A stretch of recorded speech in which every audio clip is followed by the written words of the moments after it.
surprise, Kane again is winner. Just about as good of a match as you'll ever see.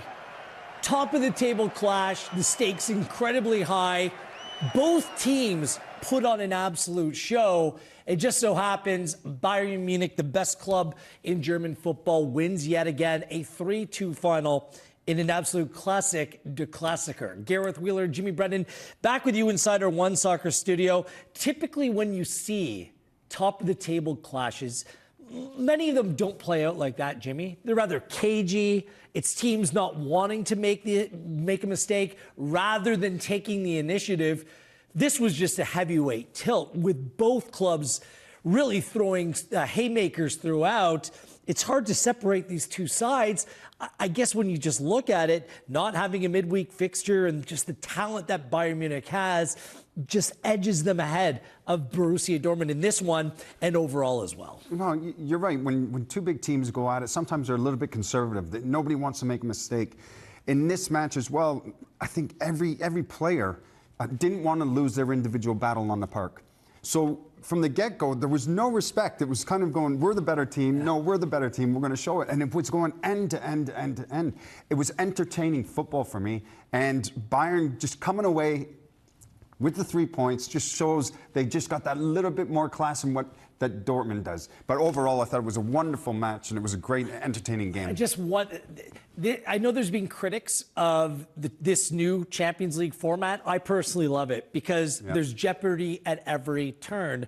Bayern Munich, for finishing in the top 8, didn't have a midweek fixture the last 2 weeks. Borussia Dortmund didn't, and they had to try to go about things the hard way, and that had a real implication here.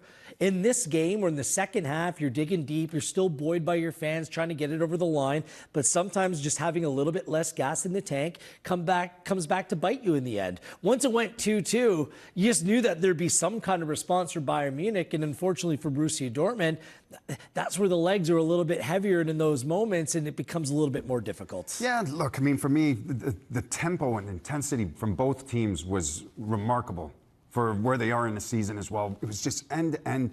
Both teams were at it. I think it finished off with 24 shots combined from both teams, which shows you that they were both going at it and trying to finish. You know, Dortmund did have a number of chances as well where you thought, oh, they're going to finish this, but just not clinical enough. And then Bayern as well, they had a number of chances where you thought, oh, that should have been in the back of the net.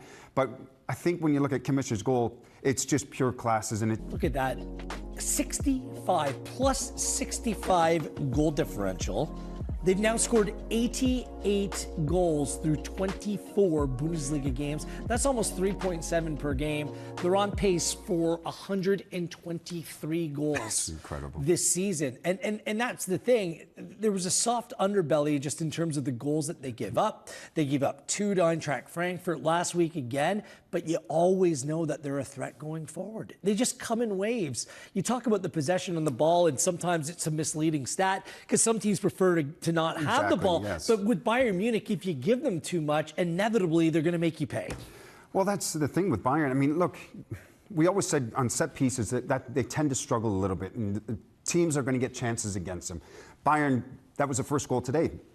A set piece, a corner comes in, they score. They're 1-0 up. But for me, I don't know what it is, but it's almost like Bayern Munich, when they're playing that first half, it's like they're trying to figure out the opposition. And then when they settle in, the second half, they're a completely different team. They get even stronger. And that's where a lot of their goals come. I think, what was it, 44 goals in the second half? 45 now, 45 with the 3 goals here in the today. Second half is... In 24 games. Yeah. It's just, you're right. They get better as the game progresses. You got to give Harry Kane a lot of credit. He wins man of the match. I don't think that that's a surprise. The goals are great, Jimmy, but it's the little things that he does in terms of distribution, dropping defensively. At the end of the day, it's Harry Kane. He hasn't missed a penalty this season. No, 10 of 10.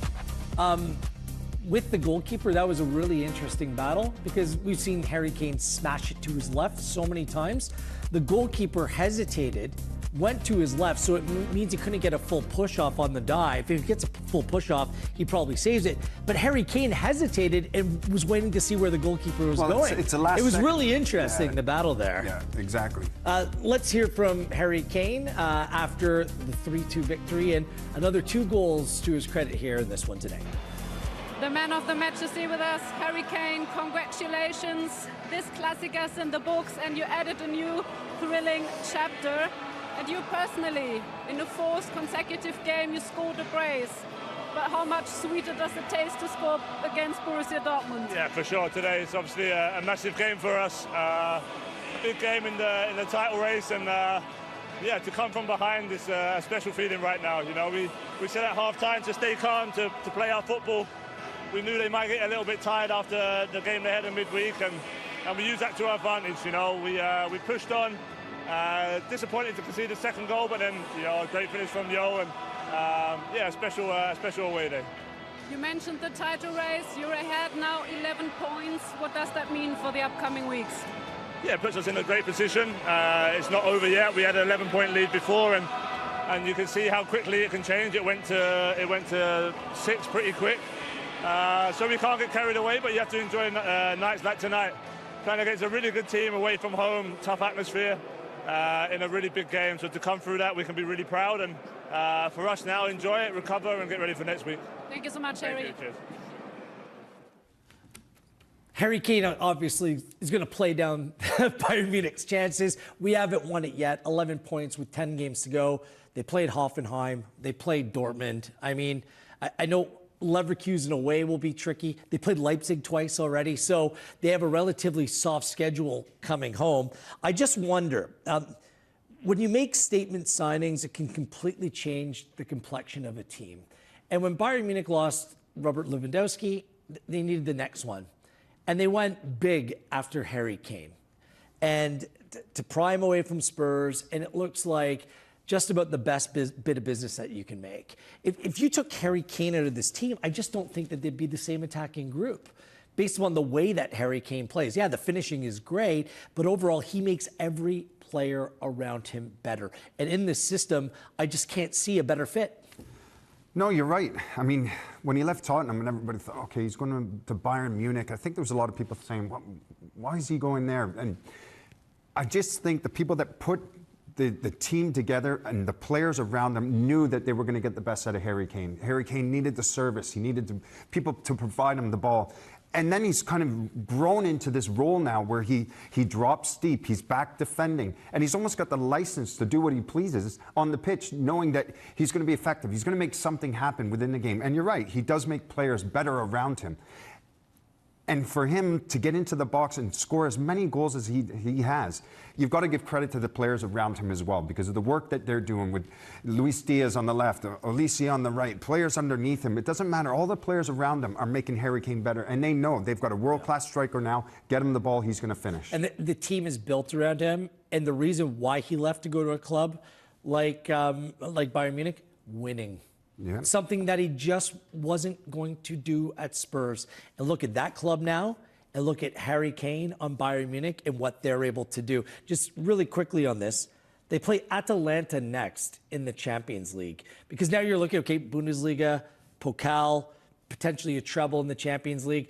Atalanta, they're going to be considerable favorites heading into that tie. But their side of the bracket has the vast majority of the big dogs left in the competition. Exactly. City and Real Madrid, the winner of their tie will play the winner of that. PSG, Liverpool also, and Chelsea also on that side of the bracket.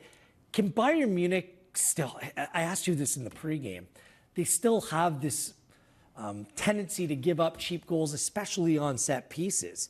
Can they play this brand of attacking football and go on and win the Champions League playing those teams? Because last year we kind of saw a team like this in Barcelona, who were all out attack, but inevitably faced Inter Milan and failed at the semifinal stage in spectacular fashion, meanwhile. But do you think it's just the product of the way that the game's played today that, yes, Bayern Munich can be this robust attacking side and still go on and win the Champions League this year? Well, you'd like to think so, but I think they found out the hard way against Arsenal as well. And the goals that they conceded there. It is an issue, the goals that they're conceding off of set pieces, and they need to fix that. When you're playing against a Real Madrid or Man City, even Atalanta, these teams can punish you more than what Dortmund can punish you. And that's why, for me, yes, they're going to be creative. They'll have their opportunities. They'll score goals, but at the back, they've got to shore that up. Tough one on Dortmund. We'll show you the late goal that was scored that looked to be like it was going to be the late equalizer. Came in the 83rd minute. I thought Daniel Svensson had an incredible game. He set up the goal on the set piece in the first half. He was really effective. A lot of young players. I think with Kovac settled again as manager, Borussia Dortmund looked to be a team that has the potential to make some noise next season. But now, based on this result, just a little bit out of reach. So here's your full-time scores from today. Augsburg beat Cologne 2-0 yesterday. They're a team that continues to climb the table as well. All right, it was a classic, the Klassiker. That was a lot of fun, Jimmy. Great fun game to watch. We'll be back on Friday for Bayern Munich and Borussia Mönchengladbach. Dramatic, intense. There were moments of sheer quality as well. Back and forth we went, and Bayern Munich win this one 3-2 the final. On behalf of everyone here at OneSoccer, I am Gareth Wheeler. Enjoy the rest of your weekend, Canada. She Believes Cup tomorrow on the network.